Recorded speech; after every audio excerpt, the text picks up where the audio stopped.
पत्ती की कतरन अलग है, पीपल के पत्ते की कतरन अलग है, आम के पत्ते की कतरन अलग है, लेकिन हाथ कतरनी कहीं नहीं। बरसे तो भर दे जड़ जंगम, कितनी बातें चल रही हैं। आकाश में सागर कहीं नहीं, पत्ती पत्ती में कतरन है, फिर हाथ कतरनी कहीं नहीं। भगवान की यही तो माया है, भगवान की यही तो माया है। भगवान तो कड़कड़ में व्याप्त है,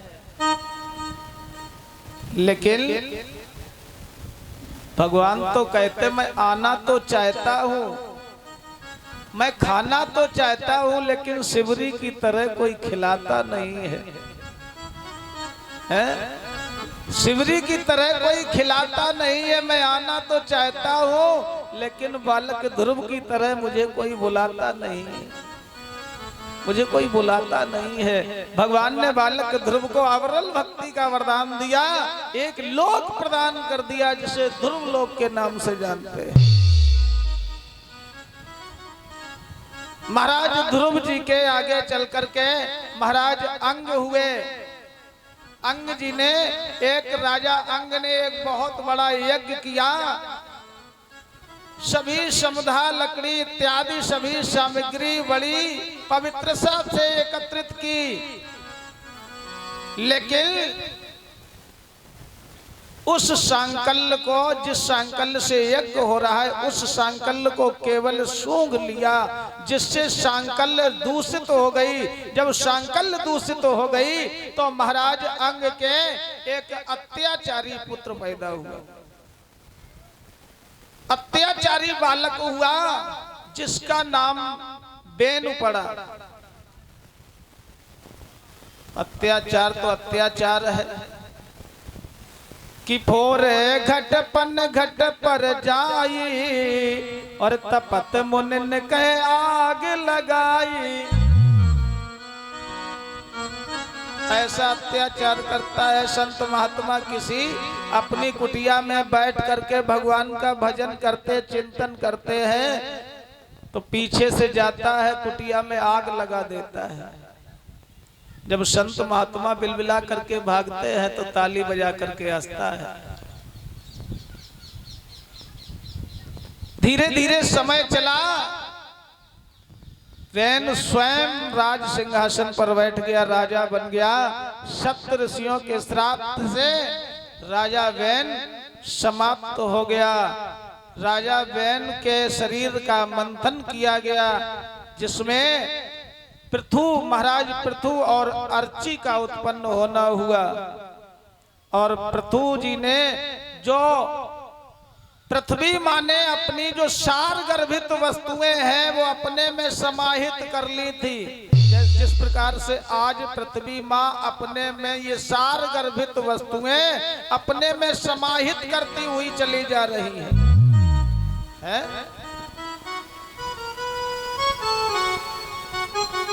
हमारे ये बुजुर्ग लोग बैठे हैं, अपने पीछे थोड़ा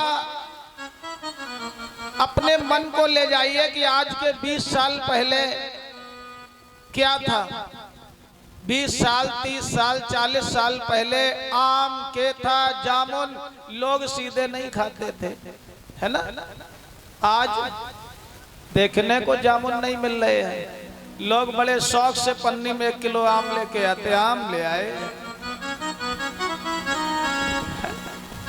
आज शौक में लेके। यही सार गर्भित वस्तुएं पृथ्वी मां अपने में समाहित करती हुई चली जा रही है। महाराज पृथु जी ने यही सार गर्भित वस्तुओं को, जब पृथ्वी पर अत्याचार अधिक बढ़ जाता है तो पृथ्वी माँ ये सार गर्भित वस्तुओं को अपने में समाहित करने लगती हैं।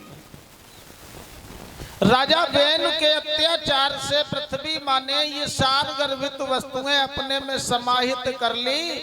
महाराज पृथु जी ने पृथ्वी माँ की वंदना की और वंदना करके ये सार गर्भित वस्तुओं को पुनः पृथ्वी पर स्थापित की। महाराज पृथु के नाम से हमारी इस पृथ्वी का नाम पृथ्वी पड़ा।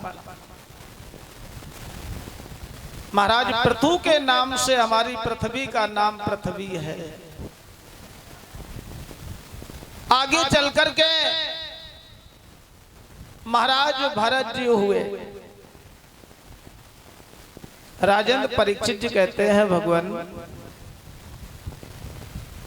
अब मैं ये जानना चाहता हूं, मैंने सुना है अंते मति सहगति, अंते मति सहगति, जब प्राणी का अंतिम समय होता है तो जो मति होती है उसी गति में पहुंच जाता है। ऐसे परम पावन चरित्र को सुनाए। मैंने सुना है महाराज सुखदेव भगवान कहते हैं राजेंद्र वैसे तो हमारे यहां 3 भरत हुए हैं। महाराज दशरथ जी के पुत्र भरत जी, महाराज दुष्यंत जी के पुत्र भरत जी, और एक ये भरत जी, 3 भरत हुए।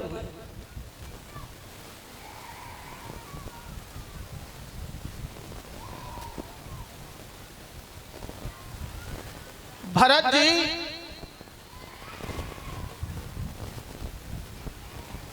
अपने पिता के सबसे छोटे पुत्र है,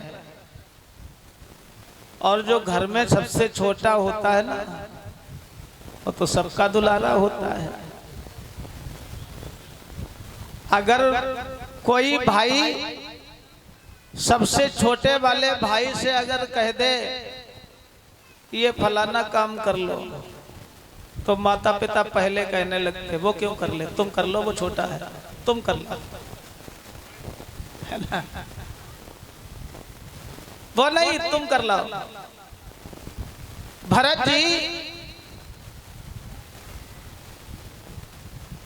जी ने राजपाट संभाला, और राजपाट संभालने के बाद में विद्वानों के द्वारा सुना भरत जी ने प्रथमे न विद्यार्थे द्वितीये न